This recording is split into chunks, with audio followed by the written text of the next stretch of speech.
Curfews, lockdowns and tougher measures. Countries across Europe are working to stem a second wave of the coronavirus.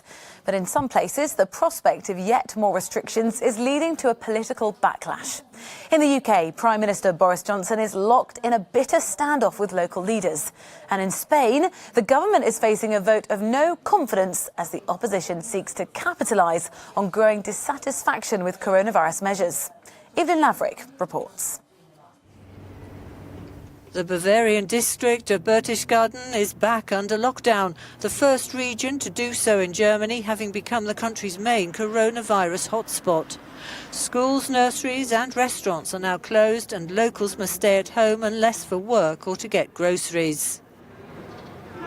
In Italy, both regions of Lombardy and Campania are imposing night curfews to tackle a surge in COVID cases and a rise in hospital admissions. It's the most restrictive measure since the country was released from lockdown in the spring. It will operate from 11 p.m. until 5 a.m. from Thursday until November the 13th. Respiratory viruses don't have legs. It's people who spread them. Lombardy is a very dynamic region, very active, with a lot of people and a large concentration of population in the cities. Doing a lot of things, seeing a lot of people, having a lot of work activities and meetings facilitate the spread of the virus. In the UK, the pandemic has taken a political turn as the government moves to impose England's highest tier of COVID restrictions on Greater Manchester. It follows the collapse of talks with the city's mayor over added financial support for businesses and the low paid. Manchester will join Liverpool in Tier 3. That means that pubs and bars must close unless they're serving substantial meals. Households can't mix indoors or in most outdoor settings. In some public outdoor spaces, groups must be limited to the rule of 6. And we strongly advise against travel into and out of the area. And in Spain, the government is considering introducing a national curfew as COVID infections are expected to reach 1 million this week. This graph shows infection rates of more than 300 cases per 100,000 people in most areas. A 2-week lockdown in the northern region of Navarre comes into effect from Thursday. Evelyn Laverick, Euronews. Well, let's find out a little bit more about the political implications, particularly in Spain. We can head to Madrid to speak to our reporter, Jaime Velázquez.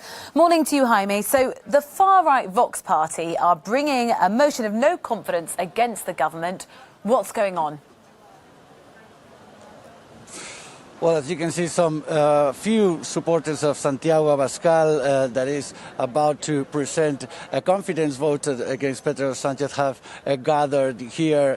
Santiago Abascal has just come out of Parliament to greet them and is now back inside to start this confidence vote that is unlikely to succeed. Is very likely that it will fail because Santiago Abascal, the leader of Vox, only has the support of the 52 members of Parliament of Vox, the Conservative Party, the main opposition party, the People's Party, says that this confidence vote will only benefit the coalition government of Pedro Sánchez because it will show that there's not an alternative majority in Parliament. But Santiago Abascal will have the opportunity to showcase himself as a candidate for the presidency of the government, and also will be allowed to speak with unlimited time about his idea of Spain. Why now? This is one of the main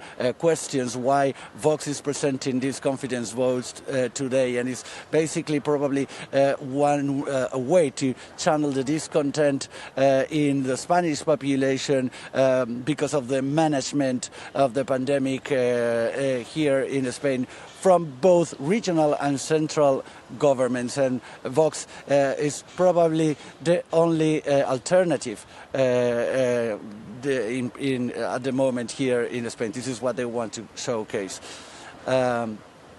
Rosie? Jaime, thank you very much. Our reporter there in Madrid. In the UK, tougher restrictions have been put in place for the country's second largest urban area of Greater Manchester. With more on the situation in the UK, let's hear from our correspondent Tig Enright, who's in London. Tig, good to speak to you. So a bit of a political row really brewing between the British Prime Minister and local leaders, particularly in Manchester. Who actually holds the power to have the final say on what restrictions the residents have to live under? Hi Rosie, good morning to you. Well listen, in the context of a place like Greater Manchester, which is a city region within England, it is England's central government and therefore Boris Johnson's government who ultimately has the power to impose these restrictions, and that is indeed what he's just done. But this principle of asking local leaders for their consent is a relatively new one, I think designed to get locals to actually buy into these restrictions when they are on a localised basis, not nationwide, particularly with COVID fatigue setting in as we head into the second lockdown, or our second wave, I should say, and avoid the hostility of people in these regions feeling like they're having these restrictions imposed upon them unfairly by the nation's capital hundreds of kilometres away. But when you consider the week-long stalemate that we've seen now between Boris Johnson and the Mayor of Greater Manchester, Andy Burnham, the fact that it culminated in no agreement whatsoever, it does seem at this stage as if this strategy is not working terribly well.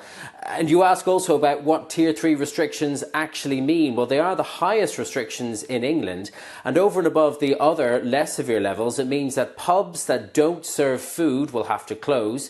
But that's about it. Things like bans on indoor socialising are already in place at Tier 2.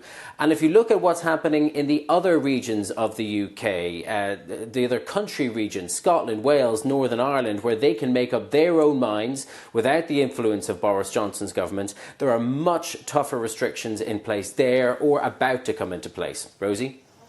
So are we expecting, Tig, as sort of England particularly has this patchwork of Tier 1, 2 and 3 restrictions, when they move into different tiers, more pockets of resistance to Westminster? Well, what's happened in Manchester has clearly set a precedent, and certainly in the weeks to come, it's hard to imagine, not to imagine, that there will inevitably be more regions asked to go into Tier 3. And the precedent that's been set is for local leaders to fight on behalf of businesses and their employees in the region for more money, for more support from the government over and above what's basically on offer, which is 2/3 of employee salaries. And also, it has to be said, for local political leaders to perhaps score some political points on the national stage. This process of consultation doesn't appear to be going terribly well. It has created this expectation that local leaders will fight, although of course if virus cases continue to rise, who can say which way the public sentiment is going to go, or if in due course even more draconian measures, even more draconian restrictions are going to have to be enforced across the country as a whole. A lot, I think, will depend, Rosie, on the path of the virus's spread. Tig, thank you very much, our correspondent there in London.